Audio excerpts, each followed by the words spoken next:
بسم اللہ الرحمن الرحیم۔ ایک بادشاہ اپنے وزیر کے ساتھ سیر کر رہا تھا۔ اچانک اس کی نظر ایک مزدور پر پڑی جو زمین سے اینٹ پھینکتا اور وہ اینٹ ہوا میں کلا بازیاں کھاتی ہوئی تیسری منزل پر جا پہنچتی۔ بادشاہ نے حیران ہو کر وزیر سے پوچھا کہ کیا وجہ ہے کہ اس کی زمین پر کھڑے ہو کر پھینکی ہوئی اینٹ تیسری منزل پر پہنچ جاتی ہے؟ کیا یہ اتنا طاقتور ہے؟ وزیر نے بادشاہ سے عرض کیا کہ حضور، اس میں طاقت کے ساتھ ساتھ ایک اور عمل کار فرما ہے، اگر جان کی امان پاؤں تو عرض کروں؟ بادشاہ نے کہا، کہو کیا کہنا چاہتے ہو؟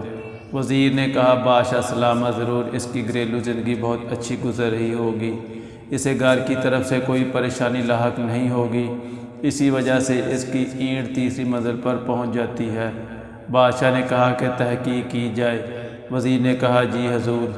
دوسرے روز وزیر نے چند افراد کو تحقیق پر لگا دیا۔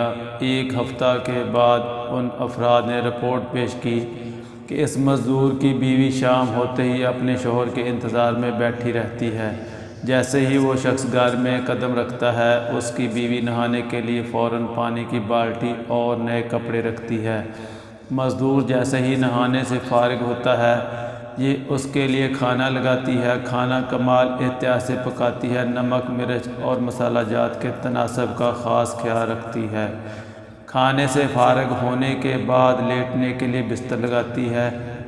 سونے سے پہلے اپنے شوہر کو پینے کے لیے دودھ دیتی ہے۔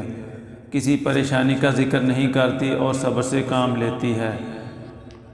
جب یہ رپورٹ بادشاہ کے سامنے پیش ہوئی تو وہ مزید حیران ہوا۔ اس نے وزیر کو کہا کہ ان کے درمیان کچھ رنجش اور چپکلش پیدا کرو، پھر دیکھیں کیا نتیجہ نکلتا ہے۔ چنانچہ وزیر نے خاتون کی ملنے جلنے والی عورتوں کی مدد سے ایسا ہی کروا دیا۔ وزیر نے کسی طریقے سے اس کی بیوی کے کانوں میں بات ڈالی کہ تمہارے شوہر کے غیر عورتوں سے ناجائز تعلقات ہیں۔ بس پھر کیا تھا، شام کو مزدور جو ہی گھر پہنچا تو نہانے کے لیے پانی کی بالٹی تھی، نہ ہی کھانے کا انتظام ہے، نہ ہی سونے کے لیے بستر۔ اس نے بیوی سے وجہ پوچھی تو وہ لڑنے مرنے کو تیار ہو گئی۔ مزدور نے بہت صفائی پیش کی، لیکن بیوی تھی کہ ماننے کو تیار ہی نہ ہوئی۔ چند دنوں یہ قصہ یوں ہی چلتا رہا۔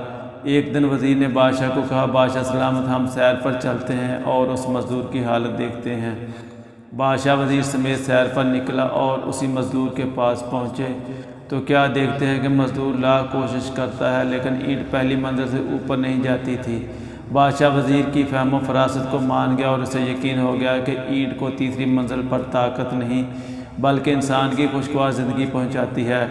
قصہ مختصر کہ مزدور کی بیوی کو بتایا گیا کہ یہ سب تمہارے ساتھ ڈرامہ کیا گیا تھا۔ جب اسے حقیقت معلوم ہوئی تو وہ خوش ہوئی اور پھر وہی شوہر کی خدمت اور پھر وہی اینٹ تیسری منزل پر۔ حقیقت یہی ہے کہ جو شخص گھریلو پریشانیوں سے دور ہے اور جن کے گھر میں خوشحالی ہے، وہ اپنی دنیاوی زندگی کو آسان طریقے سے انجام دیتے ہیں، اور کاروباری مشغلے ہوں یا تجارتی، ان میں ترقی کی منزلیں طے کرتے ہیں۔ بعض اوقات گھروں میں رنجشیں جان بوجھ کر ڈالی جاتی ہیں تاکہ ان کے درمیان ہونے والی لڑائی کو دیکھ کر ہم محظوظ ہوں، پر ایسا کرنے کے لیے یہ سوچنا چاہیے کہ کیا ایسا ہمارے ساتھ بھی ہو سکتا ہے۔ حدیث مبارکہ ہے، جو خوشخبریاں دو، نفرتیں نہ پھیلاؤ، آسانیاں پیدا کرو، مشکلیں نہ پیدا کرو۔